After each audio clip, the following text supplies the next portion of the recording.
What's shaking? Hey, it's good to be with you today because today we're going all in. All right, I've got something pretty wicked and pretty sick for you today.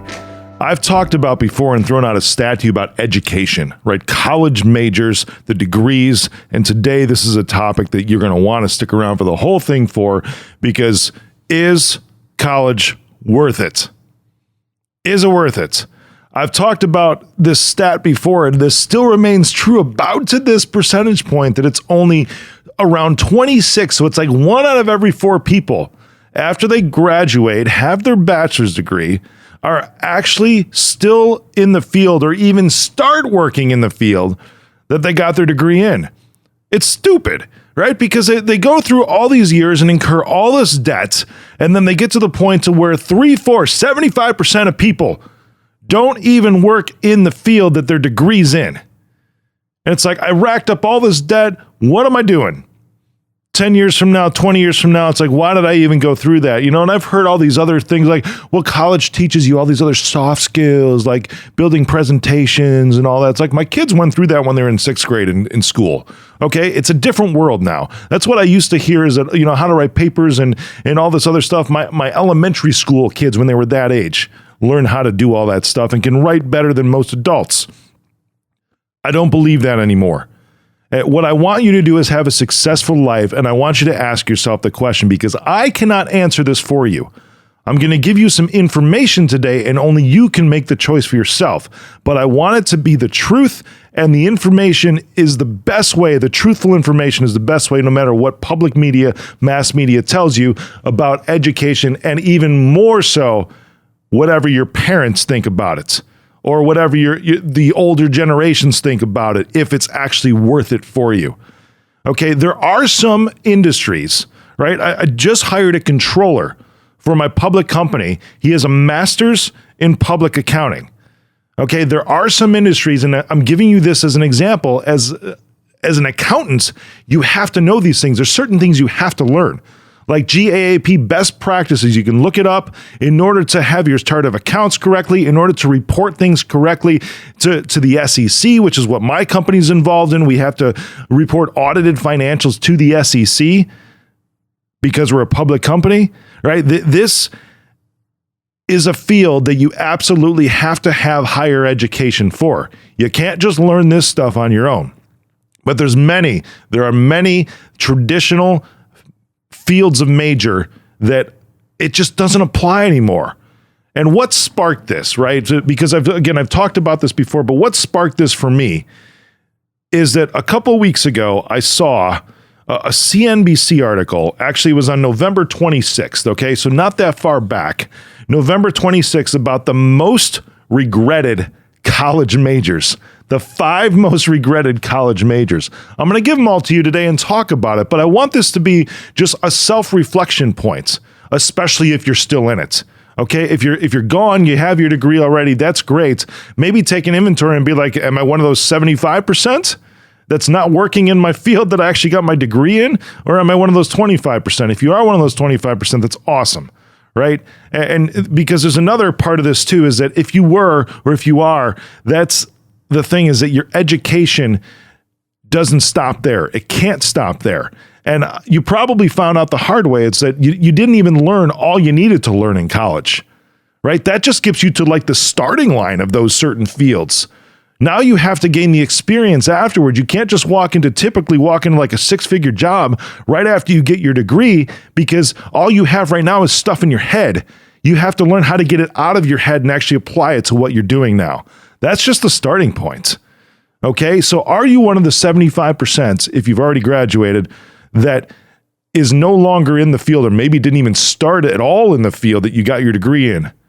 That's the question today, because if you're in it right now, if you're in college right now, you're looking at going to college right now, or maybe even shifting degrees, right? Maybe it's like Patch Adams, jumping into medical school in your 40s. I talked with an acquisition a couple weeks ago, right? A couple of months ago, actually, to where they were selling their technology company at age 39 because now they wanted to go to school and be a dentist. Not making it up. Just what they wanted to do, which, by the way, is another field that you have to go to school for. Wholly believe in that. But for the majority of at least Americans, I don't think that it's necessary anymore, which was kind of the basis of this article in CNBC about the most regretted college majors. You ready for the first one? You're going to love it. Journalism. That's right. Reporting on the media. Now, it used to be a different world years ago, right? So where journalism really was like hard, tangible products like a newspaper. And I remember those kinds of articles. I actually used to love, like 10, 15 years ago when I was traveling and staying in higher end hotels when I had the opportunity to, even though I was broke, when I had the opportunity to, I used to love seeing the Wall Street Journal as a newspaper format and reading it that way because there was some very good journalism with those kinds of things. Now, most people see journalism as being like online blogs or being, the media that's just like TV, and now it's streaming news and all these other things. I mean, I'm talking like Fox, I'm talking about News Nation, I'm talking about Newsy, which is streaming only news programming. And journalism is like the most regretted. This was the number one, the most regretted college major. And I can see why. Because after all of the issues with the media, especially around politics the last several years, and coming through the pandemic, it's like nobody knows who to believe in. I found another interesting article too, because whether you like Chris Cuomo or you don't like Chris Cuomo, it was an intriguing scenario when he had an interview about going to News Nation now, where his new show landed on, and they were talking about his, quote unquote, disgraced firing from CNN. And he was talking about, it's like my brother who I defended in New York because he was the governor of the state of New York, Andrew Cuomo, my brother who I defended there. Of course I'm going to defend him. Of course I'm going to help him and provide him what information I have because he's my brother. Of course I'm not objective because he's my brother. But then he started talking about, all the stuff around the Trump era politics and everything like that. And his take on it was pretty interesting. It wasn't just reporting the facts. And this may be why, like journalism, that is the most regretted degree right now, because you find out that might be like 20% of actually what you need to do if you end up becoming a big, huge newscaster like Chris Cuomo.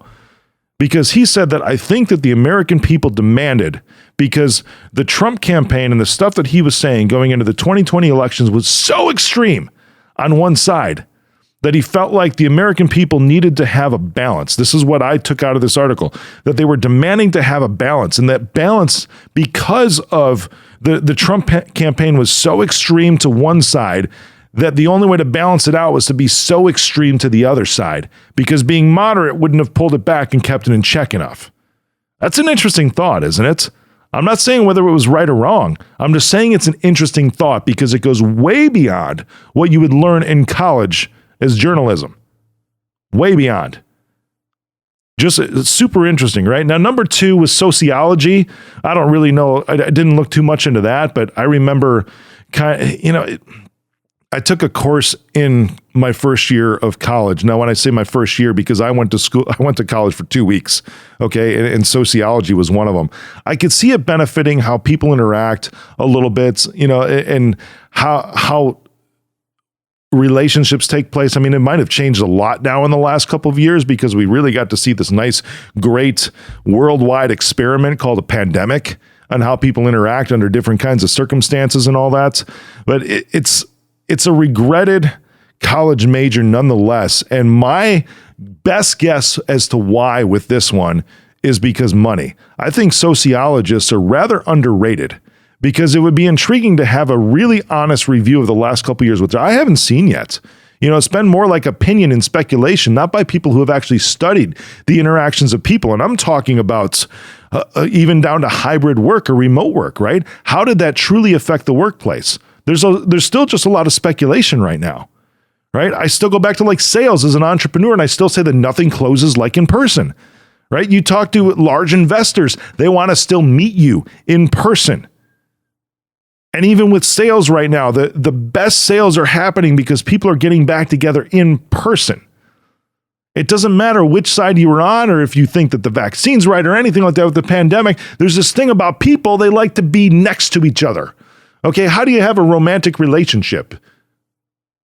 without being next to somebody at some point. I mean, long distance over Zoom can only go so long. Are you tracking with me on that? Come on now. But I think that we're missing some really good sociologists, and even to the point to where we depend on those types of interactions. I would love to see true studies based off of that. But you know what? They don't really get paid that much for the most part, so why would they even do it?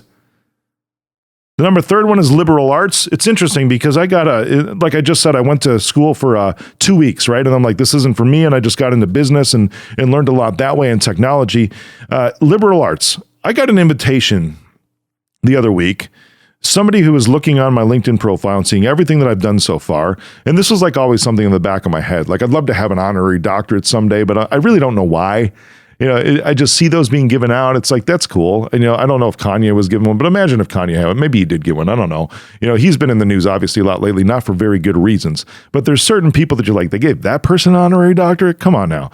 But I received a invitation from UIC, right? It's here in Chicago where I live, University of Illinois at Chicago, prominent school, telling me about this new Masters of Liberal Arts program that they have specifically for people like me who have already achieved so much success in their life that they want to re-enroll me to obtain my Masters of Liberal Arts. And remember what I just said? I got 2 weeks of college. I've never been through Gen Ed. I've done all these other things, and I've got my first invitation now to actually complete this program, and it can be done in less than a year. I can go to school, right, 12 hours a week, whatever it is, for about a year and have my master's degree because of all this other experience that I've had already. And I just started thinking about that. My first thought was, well, dang, what about all those other people who went through 4 years and now they still have to get their bachelor's? Now they have to go through a full 2 years to get their master's. It's like I cut out over 85% of the schooling that I needed to get to the point that I'm in right now and have achieved success along the way and made a lot of money, of course, taken a lot of lumps and made a lot of mistakes along the way too, which is also a great educator on its own, to the point to where I was invited to go to a prominent school and obtain my master's degree in liberal arts in under a year. It was blowing my mind. And I'm like, is this real? I check in with them, like, yeah, this is real. Okay, but what do you really apply that to? And I started thinking, well, that would be nice. Like that honorary doctorate that I was talking about could finally hang a piece of paper on my wall. I'm like, do I need that?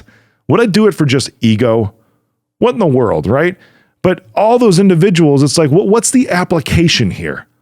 Would it really do anything for me? That was the second question that I had, which I'm sure a lot of people, and why this is the number 3 most regretted major, are asking that question after they get out, because this is regretted, meaning you got your degree already, looking back and be like, man, now I'm one of those 75% because my bachelor's in liberal arts. What am I going to use that for? And it's hard to find the application for that, which I think is an issue right now. And I match this up to like a degree in entrepreneurialism. I know people can go to college now and have a major in entrepreneurship. It's crazy to me. And just this gap that exists between the people that are teaching and the people that are there to learn, because an entrepreneur, you start businesses, right? That's what you do. But yet you're being taught by somebody typically who has never done that.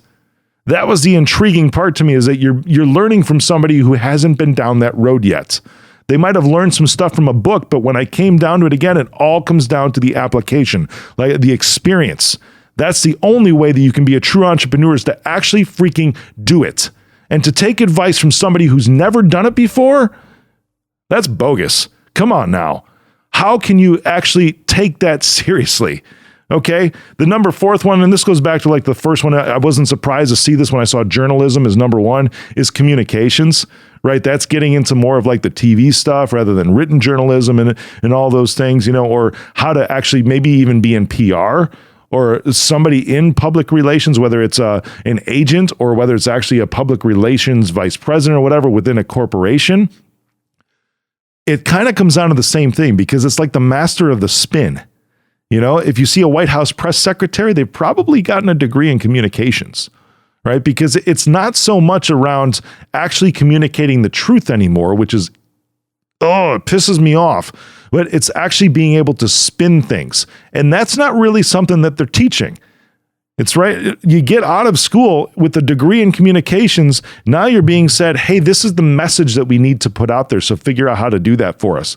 And it might be riddled with a lot of holes, right? Because you're trying to make it to where it uplifts the company that's actually paying you, or uplifting the campaign that's actually paying you. It doesn't match up. And the fifth one, which really grinds my gears, of the most regretted college majors is education. Talked about this before on previous episodes about how I feel about the public education system, and I'm very open to a lot of ways that this needs to change and things that are happening right now. But there's so much that's broken with our education system in America. I love what my kids are doing, how they're really an online private school. There's a lot of different skill sets and it's structured the right way.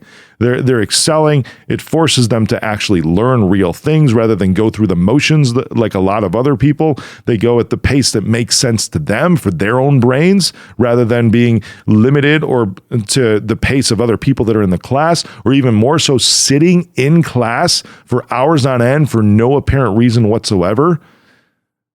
But even more so, we're talking about the degree in education right now, because teachers don't get paid a lot either. Teachers do not get paid a lot. I'm going to put this out there, and maybe at some point this will come back to me. I don't know. I don't care. But imagine, right? Because educators, I'm talking elementary school, maybe junior high school right here, right? I've had an episode before when I said I pay for results and not efforts. Right? When it comes to employees, I pay for results and not efforts. What are the metrics? What should the metrics be, rather, in public education? Because a teacher becomes part of a union, it becomes more difficult to fire that individual, and they get paid the same amounts whether the kids pass or fail. That's stupid to me. Imagine if teachers were ranked or even incentivized. How about that? Like bonused, like a salesperson or like an operations manager or something like that. You achieve these metrics, you accomplish these things, your students pass, you get paid more. That's awesome to me, because then everybody's in this together. Now, there's a lot of good teachers out there, okay, with a lot of good hearts that they really, really want kids to learn, and they're putting their hearts and souls into it, but now they're still in the same system, which is probably why they're regretting their major, even if they became an educator to begin with, because they're seeing their peers not care.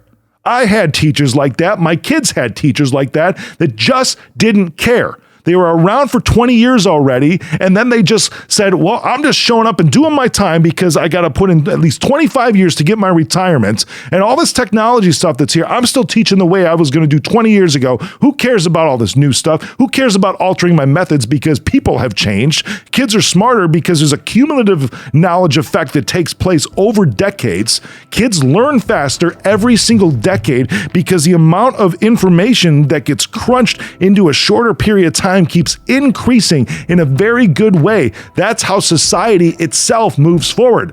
That's why we learn things quicker as generations go by, because it's accumulation of knowledge over the last decades and centuries, not necessarily starting from scratch at the same pace. Therefore, education has to accelerate also. So these poor teachers that have a great heart for kids, these poor educators, I don't mean poor financially, but yeah, that's it too. They don't get paid enough, right? The ones that actually matter, because they're putting their hearts and souls into stuff, spending their own money for supplies for their kids to provide them with the best possible education. There's amazing educators out there that do this. But for what? To get paid less than the one that has 20 years higher tenure than them, that's putting in 10% of the effort and doesn't give two fucking shits about the kids in the class. Come on. This system needs an overhaul. It's no wonder how this one made it on the list of top 5 most regretted college majors. It should be number 1, in my opinion, is education. Let's have some real people make a change. But today, I'm talking about as a whole. What are you in school for right now? What are you going to school for right now? Do you need to go to school in order to accomplish what you want to do? Are you going to be one of those 75% if you go to school that are not working in the field that you wanted to, or that you actually got your degree in? Or maybe you could be one of those that says, you know what, I don't need it, I found a different path. Whatever it is, I'm just throwing information and truth at you today because it's up to you to figure out with education or any other part of your life how you're going to go all in.